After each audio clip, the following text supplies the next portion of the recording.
तो फिर ये रियलाइज़ करवाया जाता है कि तुम्हारी रिस्पॉन्सिबिलिटी है और घर पे तुमको समझना चाहिए कि तुम्हारी मम्मी नहीं अलाउ कर सकती, जैसे कि तुम्हारे पापा नहीं है, मेरे पापा नहीं, तो तुमको थोड़े कायदे से रहना चाहिए, बेटर रहना चाहिए, संभल के रहना चाहिए, क्योंकि समाज ऐसा है, तुम्हारी रिस्पॉन्सिबिलिटीज है, तुमको देखना चाहिए। लेकिन जैसे मुझे कुछ चीज़ें अननेसेसरी लगती हैं और मतलब मैं नहीं उस अकॉर्डिंग चलना चाहती हूँ, लेकिन फिर कहीं ना कहीं काफ़ी गिल्ट आ जाता है कि मेरी वजह से परेशान हो रहे हैं सब लोग, तो मैं अगर ये चीज़ें ना करूँ तो उनकी परेशानियाँ नहीं होंगी। तो इस चीज़ों को लेके मैं भी परेशान हो जाती हूँ, तो मतलब कैसे।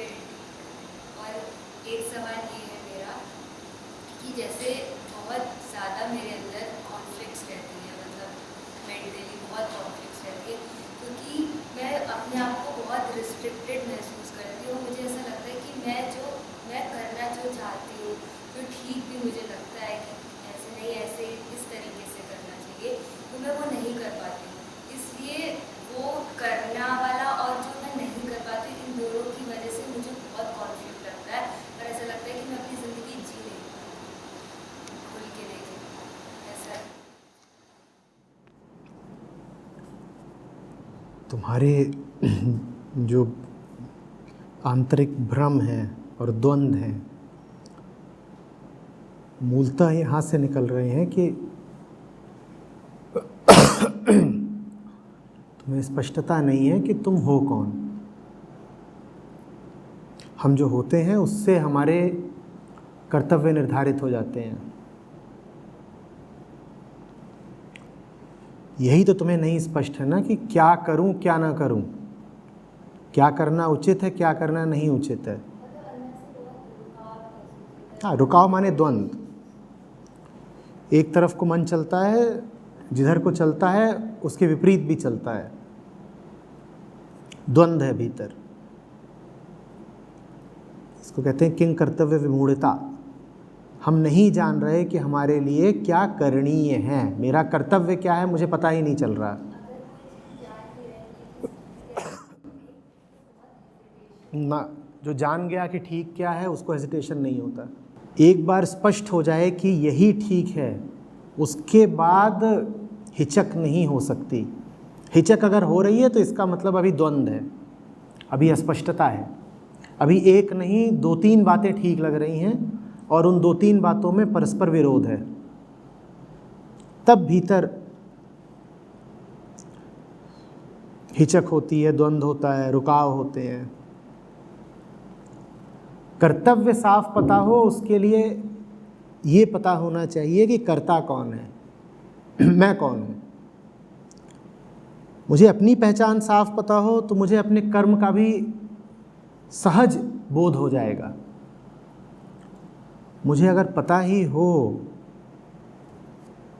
कि मैं ठीक ठीक कौन हूँ तो मेरे लिए सम्यक कर्म क्या है ये भी मुझे तत्काल पता चल जाएगा, क्योंकि मुझे क्या करना चाहिए वो मेरे होने से स्वतः निर्धारित हो जाता है।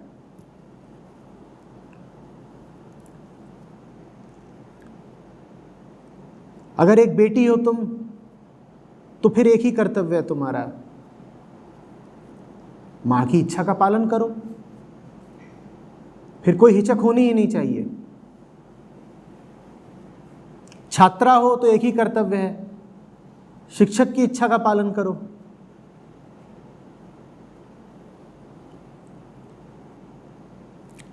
इसी तरह 50 पहचानें हो सकती हैं तुम्हारी, जो भी पहचान तुम पकड़ लोगी वो तुम्हारा कर्तव्य साफ साफ निर्धारित कर देगी। बात यह है कि कौन सी पहचान तुम्हें पकड़नी चाहिए, कौन सी असली है, उस पहचान पर उंगली रखो और उसी पहचान के अनुसार अपने कर्तव्य का पालन कर लो।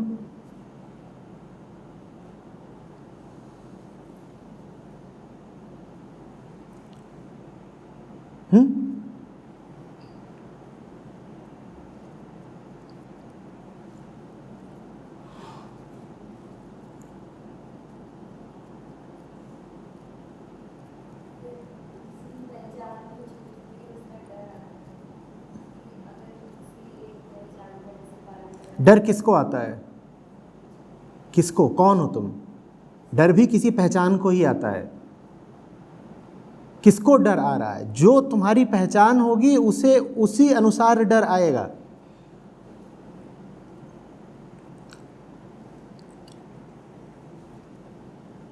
डर भी न शून्य को आता है ना आत्मा को आता है। शून्य को आ नहीं सकता क्योंकि शून्य कुछ है ही नहीं, तो डरेगा कैसे? आत्मा को इसलिए नहीं आ सकता क्योंकि आत्मा पूर्ण है, तो डरे किस बात से लगेगा उसे?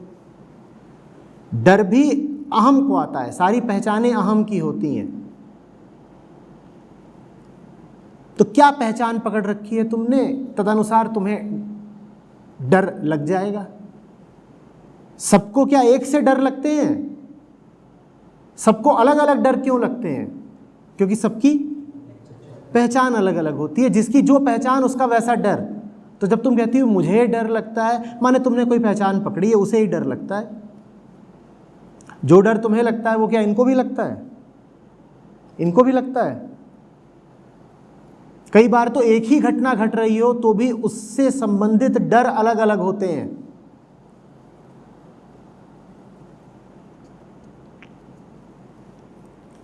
एक गाड़ी दुर्घटनाग्रस्त हो गई पेड़ से टकरा के। किसी की पहचान ये है कि वो पेड़ प्रेमी है, तो उसे क्या डर लगेगा? पेड़ को क्या हुआ?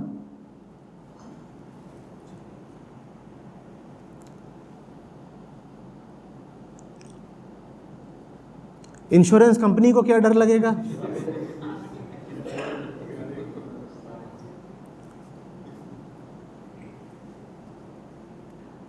समझ में आ रही है बात? एक ही घटना से अलग अलग लोगों को अलग अलग तरह के डर लगते हैं। गाड़ी में तुम्हारे दोस्त बैठे थे तो तुम्हें एक तरह का डर लगेगा। गाड़ी में तुम्हारे दुश्मन बैठे थे, तुम्हें दूसरी तरह का डर लगेगा।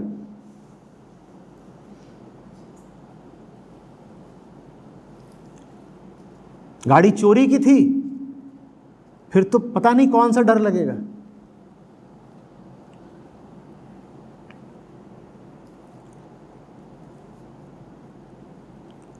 क्या पहचान पकड़ रखी है? कौन हो तुम? और एक नहीं, हम 4-5 तरह की रंग रंग की भांति भांति की पहचानें पकड़ते हैं और उनका एक अद्भुत मिश्रण बनाते हैं जिसमें हमें ही नहीं पता चलता कि हम हैं कौन।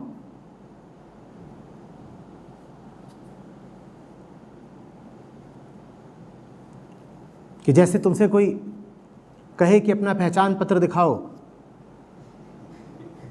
तो तुम एक दिखाओ जिसमें लिखा है टॉमी शर्मा,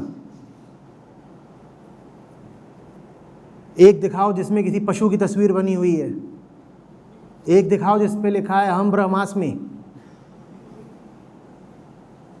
और इस तरह के तुमने 5 आधार कार्ड दिखा दिए उसको।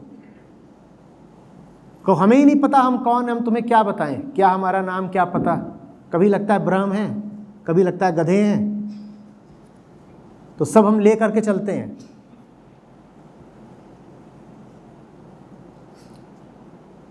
तुम हो कौन?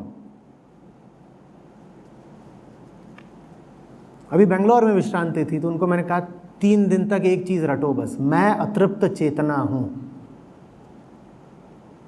ये सबसे उपयोगी पहचान है तुम्हारे लिए। इसके आधार पर अब जो तुम कर्म करोगे, अब तुम्हारा जो कर्तव्य निर्धारित होगा वो तुम्हारे लिए भला होगा। अपनी बाकी सब पहचानें एक तरफ रखो, बस एक ये पहचान याद रखो, मैं एक अतृप्त चेतना हूं। ये मैं हूं। अब देखना है मुझे कि मुझे करना क्या। अगर मैं एक अतृप्त चेतना हूं तो मुझे वो करना है जो मुझे तृप्ति देगा। बाकी किसी बात को मुझे कोई वजन ही नहीं देना है।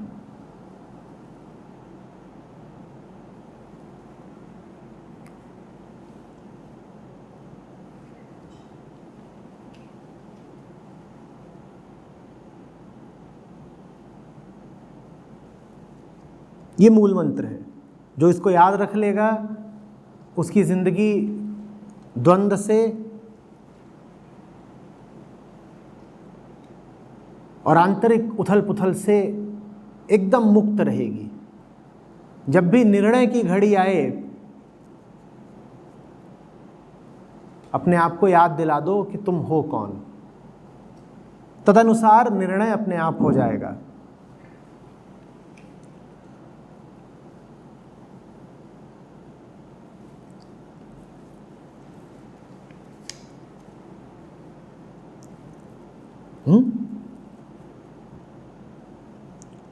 तो सत्र में आना है और पतंग उड़ाना है। मैं कौन हूं? अतृप्त चेतना को तृप्ति कहाँ मिलेगी? जहां मिलेगी वहां चली जाओ। पतंग उड़ाने से मिलती है तो पतंग उड़ा लो, सत्र में आने से मिलती है तो सत्र में आ जाओ। मैं अतृप्त चेतना हूं, सत्र में आना चाहती हूं, अम्मा रोक रही है। अरे यहाँ लड़कियों को बिल्कुल इस तरह से धर्म वैराग की बातें नहीं सुननी चाहिए, खास तौर पे जवान होती लड़कियों को। उन्होंने ये सब सुन लिया तो फिर सब राज खुल जाता है और पंछी उड़ जाता है। या तो उनकी बात सुन लो या याद रख लो कि तुम हो कौन और तुम्हें चाहिए क्या।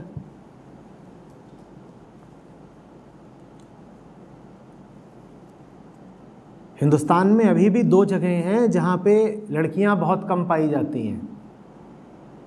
लड़कियाँ स्त्रियाँ सब, एक शमशान घाट, दूसरा सत्संग।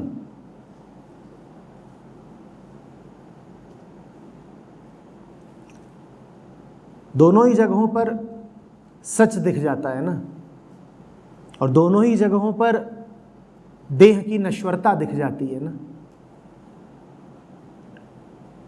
यहाँ गिन लो, आज तो फिर भी बहुत है, आज तो फिर भी करीब करीब 1/4 है, नहीं तो 50 में 1। वो जो 1 भी होती है वो अपने अकेलेपन से घबरा करके इधर उधर हो जाती है।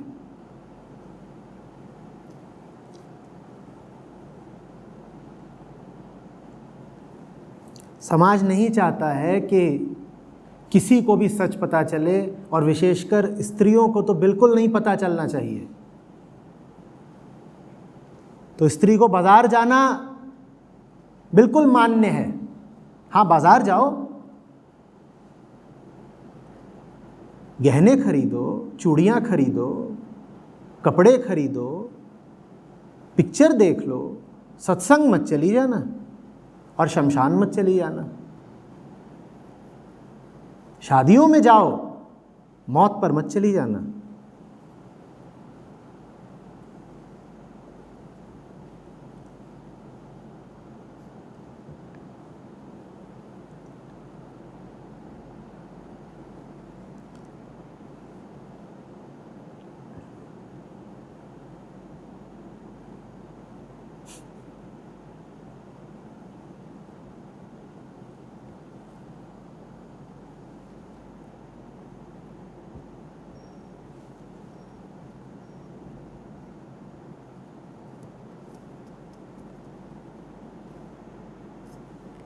मज़ेदार बात है कि जो यहाँ पुरुष बैठे होते हैं वो सब प्रश्न स्त्रियों के बारे में कर रहे होते हैं अक्सर, पर जिन स्त्रियों के बारे में प्रश्न कर रहे होते हैं वो यहाँ कभी दिखाई नहीं देती। क्यों यतेंद्र साहब, सही बोला? अगर 10 प्रश्न करे होंगे इन्होंने तो उसमें से 8 किन्हीं स्त्रियों के बारे में है, पर जिनके बारे में वो यहाँ नहीं आती कभी।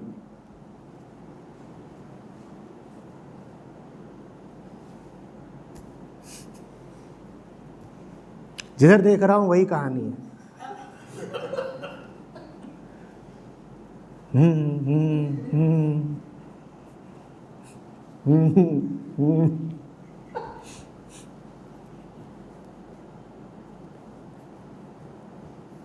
वो यहाँ आ ही जाती तो समस्या ही नहीं सुलझ जाती।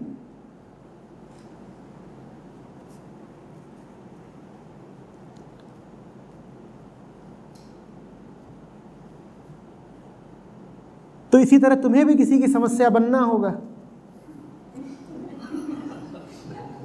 तो तुम पर भांति भांति के दबाव डाले जा रहे हैं कि यहाँ ना आओ।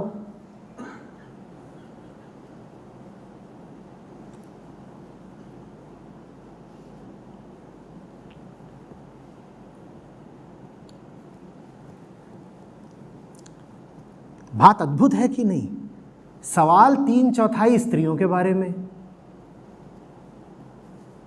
और स्त्रियां यहां कहीं नजर नहीं आती।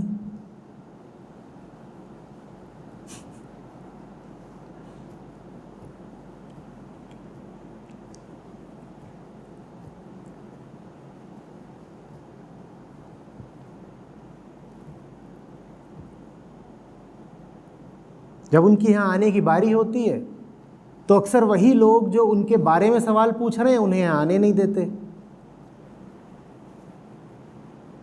तब तो ये हो जाता है कि अरे आचार्य जी को नशा चढ़ जाता है, आधी रात तक बोलते रहते हैं, कहाँ जाओगी बेकार में। ये कोई भले घर की औरतों के काम है कि आधी आधी रात बाहर बैठी हुई हैं? तब तो नहीं, तुम घर में रुको, हम जाएंगे। उनको घर में छोड़ करके यहाँ आ जाते हैं और फिर यहाँ बैठ के रोते हैं कि वो घर में बहुत परेशान करते,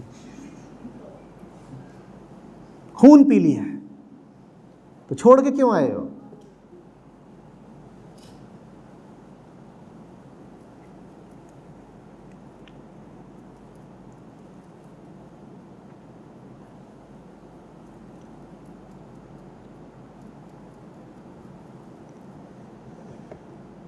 क्यों तिवारी जी,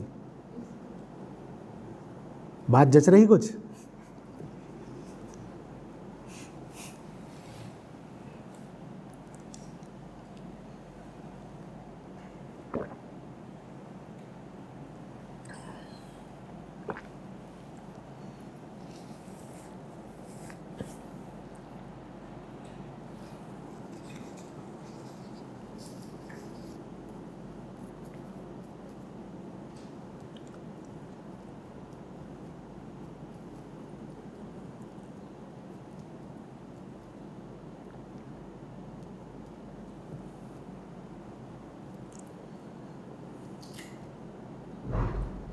तुम कैसे नजरें झुका रहे हो? प्रश्न आज तुम्हारा भी देवियों के बारे में ही है, पर वो देवियां यहां नहीं है।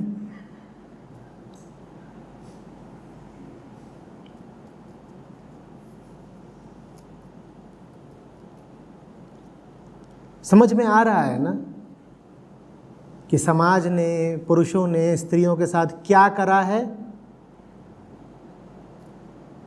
क्या करा है कि रोशनी से, सच्चाई से उनको वंचित रखा है। और जितना तुम उन्हें रोशनी से और सच्चाई से वंचित रखोगे उतना ही वो सबके लिए, अपने लिए भी और तुम्हारे लिए भी समस्या का कारण बनेगी। क्योंकि जिसको तुम अंधेरे में रखोगे वो रोशनी को बहुत पसंद तो नहीं करेगा ना।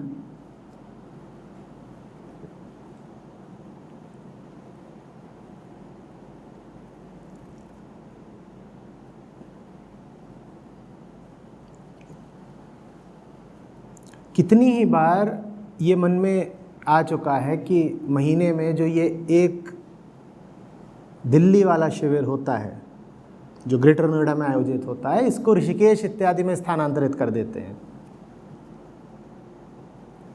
ये बात कम से कम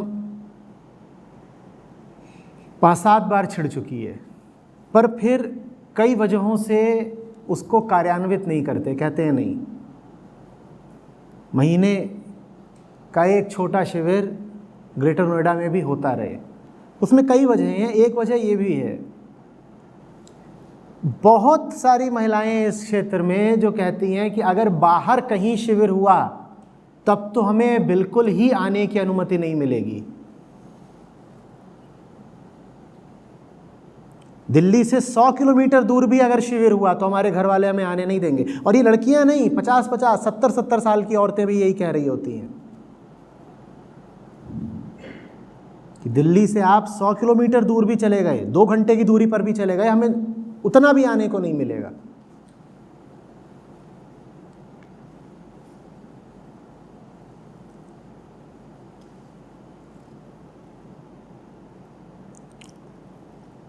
हर महीने जब शिविर आयोजित होने का समय आता है, कुछ फ़ोन कॉल्स आती हैं, सत्र दिन में नहीं हो सकते क्या? मैं चाहती हूँ पति के घर लौटने से पहले वापस पहुँच जाऊँ।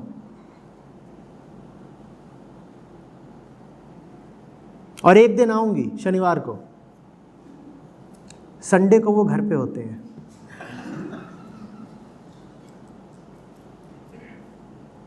हंसो नहीं, ये भयानक बात है।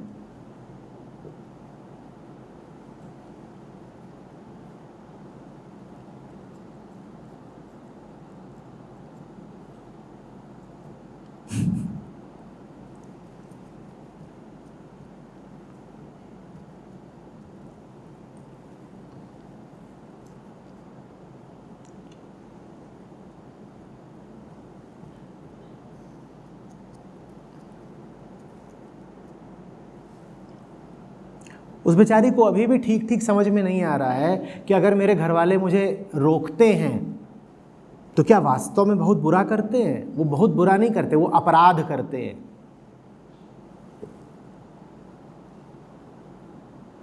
अगर उन्हें वाकई चिंता है तुम्हारी शारीरिक सुरक्षा की, तो ये करना चाहिए कि बेटी तुम जा रही हो, हम भी साथ में चलेंगे। रात में देर से लौटोगी, लौटने में दिक्कत हो सकती है, तो हम साथ रहेंगे, हम तुमको लेवा लाएंगे। वो कोई बात हुई। ये बात थोड़े ही हुई कि जाने पर ही पाबंदी लगा दी। अगर वाकई बेटी से प्यार है तो उसके आने जाने पे पाबंदी लगाओगे, या ये कहोगे कि अगर सुरक्षा की समस्या है तो हम साथ चलते हैं, पर उसके आवागमन पर ही पाबंदी लगा दो, उसका ऐसी जगह जाना प्रतिबंधित कर दो जहाँ जाना उसके लिए उपयोगी है, आवश्यक है। तो तुम्हारे मन में बेटी के प्रति कुछ प्रेम है भी या नहीं है?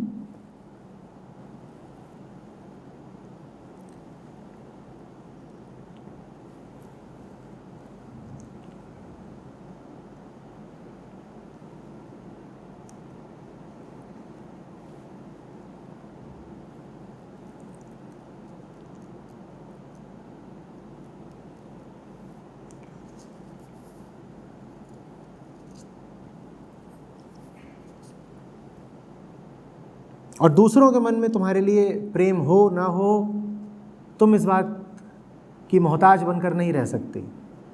तुम अपनी पहचान याद रखो और तुम अपना कर्तव्य याद रखो।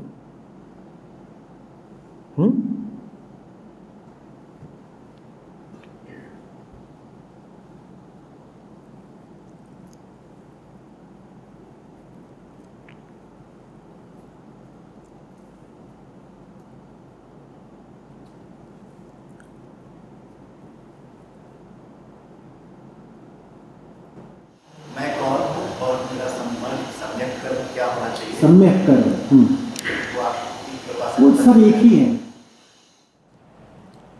जो अभी उसको बताया ना कि तुम ये हो और ये तुम्हारी पहचान है, वही हम सब की पहचान है। लिंग अलग अलग होगा, उम्र अलग होगी, पृष्ठभूमि अलग होगी, मूलतः तो सब एक ही हैं।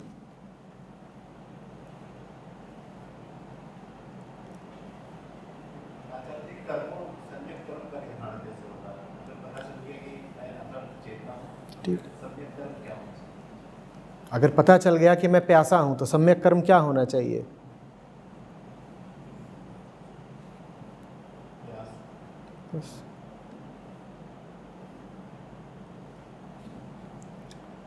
सामने जो भी विकल्प हैं उनमें देख लो कि तृप्ति कहाँ है और भोग कहाँ है, उत्तेजना कहाँ है, आमोद प्रमोद कहाँ है, विलास कहाँ है, वासना कहाँ है और तृप्ति कहाँ है।